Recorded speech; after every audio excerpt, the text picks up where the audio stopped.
please put your hands together for Patrick Lawler, everybody! Hello, thank you for having me.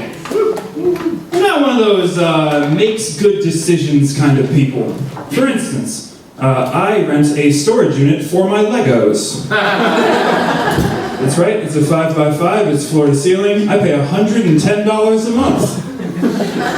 Probably wondering where I got all those Legos. But when I was 18, a National Guard recruiter offered me $20,000. And I was like, that would be so many Legos! At 10 cents a brick, that's like a storage unit's worth of Legos. And I didn't sign up right away, you know, I was smart. I was 18.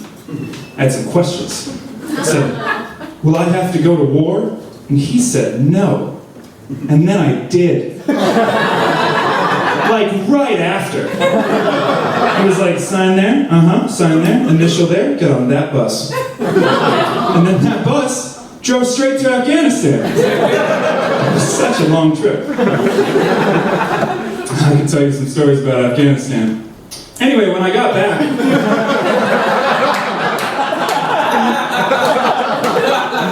I went to work as a third shift paramedic because I wanted to double down on PTSD. Don't worry, I got it. And for me, that manifested as rage. I was angry all the time at everything, which is not a good look for a paramedic. I would show up on scene and be like, what? I'd be like, I don't know, I think my dad had a heart attack. And I'd be like, yeah, of course he did. You know, I'd fix him. I just wouldn't be happy about it. And they'd come up after, and they'd be like, thank you so much for everything you did. And I'd be like, yeah, try not to do it again. My Chipotle got cold. So I had to find new work. I went back to school for theater, because I thought that'd be the funniest thing to do with the government's money.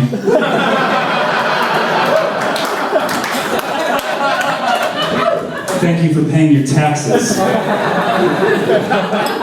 While I was there, I met a young actress and we fell in love. And then she moved to New York for grad school. And I've seen movies, so I also moved to New York, which was a mistake. That's right.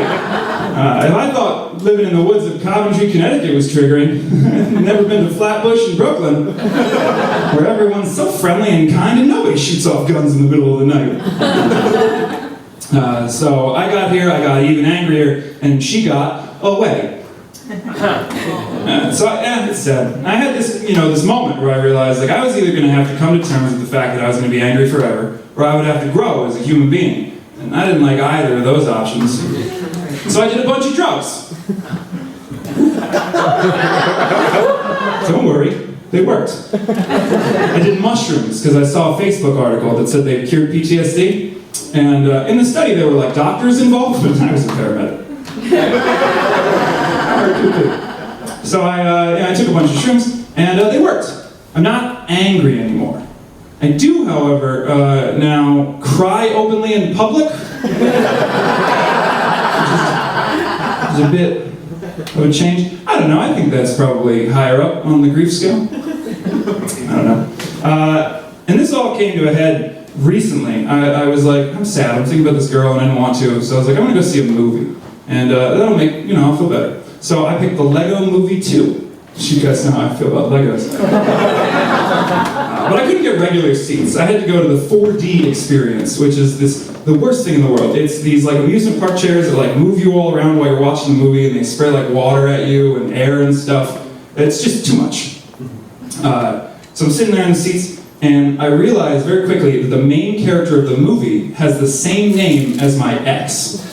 So it's just Chris Pratt screaming her name at me for 2 hours. So I just start sobbing. Only I'm being jerked around in the amusement park chair.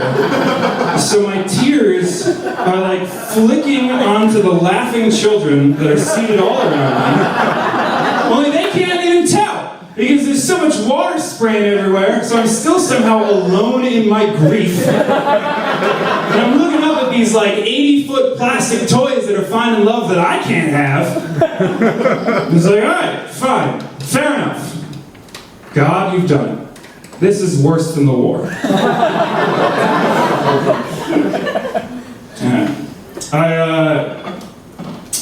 trouble dating because of all the reasons you just heard. And so I can only date a very particular type of person, and I've discovered that that is 22-year-old theater girls. Yeah, because those are the only women who hear all that and think, I can fix them. And they're wrong. Thank you guys so much. Yeah.